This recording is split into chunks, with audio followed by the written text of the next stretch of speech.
2003 una crisis bancaria. Y esa crisis bancaria generó una situación fiscal muy difícil en la República Dominicana. La República Dominicana, de buenas a primeras, se vio en el año 2003, producto de la crisis bancaria, con un déficit fiscal equivalente al 5.4% del Producto Interno Bruto. Como yo le decía a ustedes hace un rato, fue un momento en donde el país estuvo a punto prácticamente de declarar una moratoria de su deuda pública. Tuvimos entonces que renegociar la deuda con el Club de París, tuvimos que renegociar la deuda con el Club de Londres, tuvimos que renegociar la deuda con los tenedores de bonos de la República Dominicana, porque en la situación fiscal en que se encontraba el país, el gobierno no podía hacer frente a los compromisos internacionales. Y para evitar, obviamente, caer en una moratoria, se produjo esa renegociación de la deuda. En ese contexto, llegamos nosotros al gobierno en el año 2004 y nos vemos obligados a tener que entrar en un acuerdo con el Fondo Monetario Internacional. Y como ustedes pueden apreciar ahí, el acuerdo con el Fondo Monetario Internacional se orientaba en la dirección de volver a colocar a la economía dominicana o colocar la política fiscal en el camino de la sostenibilidad.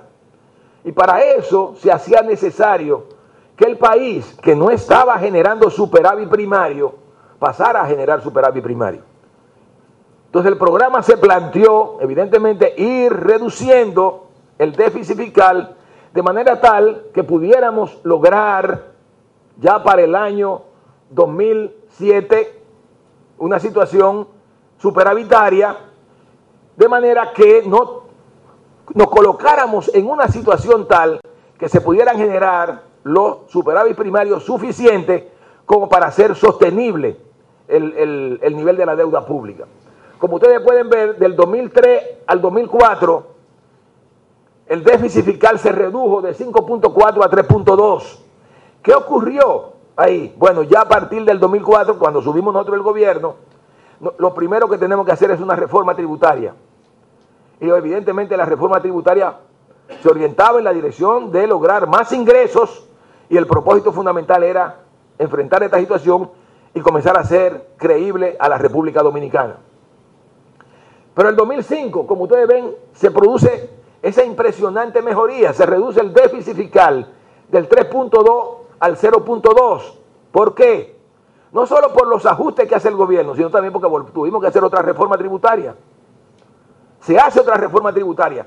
Ahora, es muy importante llamar la atención de ustedes a que esa reforma tributaria no fue una reforma para incrementar la tributación, sino para desmantelar el sistema tributario que teníamos en la República Dominicana, que hasta esos momentos se sustentaba en impuestos al comercio exterior. Y como nos estábamos planteando entrar al Tratado de Libre Comercio con los Estados Unidos, no podíamos tener los niveles de tasas arancelarias que teníamos en la República Dominicana.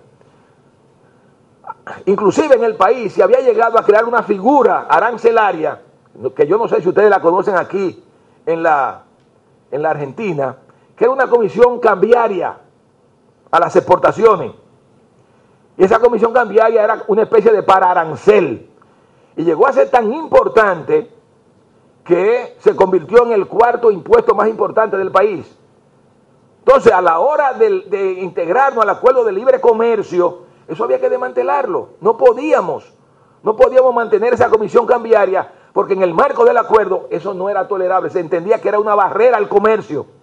Y por tanto el problema era cómo transformar eso de forma tal que no afectara la capacidad recaudatoria o la capacidad fiscal del gobierno.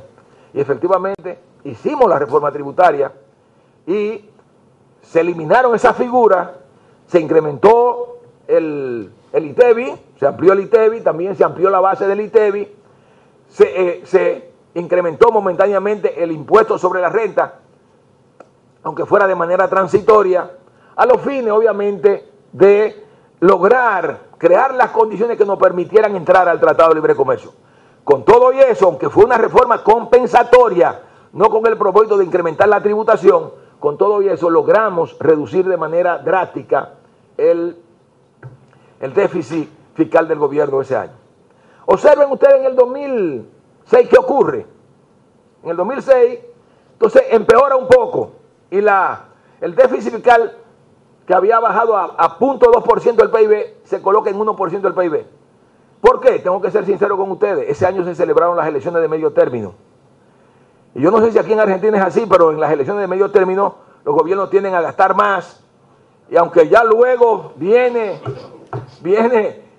y el fondo aprieta, lo que se hace en la primera parte del año para poder lograr crear condiciones favorables para que la gente vote por los candidatos del gobierno, termina reflejándose al final del año en el hecho de que ese año que debimos haber seguido disminuyendo el déficit fiscal del gobierno, hubo un cierto empeoramiento. Pero aún así, observen ustedes cómo en el 2007 las cosas cambian y ya comienza a generarse una situación de mejoramiento de la situación fiscal del gobierno.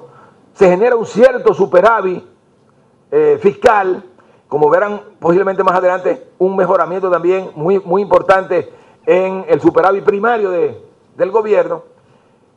Y en eso termina el acuerdo con el Fondo Monetario Internacional. Llega el año 2008, se celebran elecciones presidenciales en la República Dominicana, pero además es el año en el que se produce el incremento de los precios de los alimentos y los precios del petróleo. Ustedes recordarán que ese año el petróleo llegó a costar casi $150 el barril. Y la República Dominicana es un país que su sistema energético está montado sobre la base del petróleo. Y ese año el gobierno se vio en la obligación, a los fines de proteger a la población dominicana, de mantener el subsidio al sector eléctrico. En la República Dominicana, yo creo que es un elemento muy importante.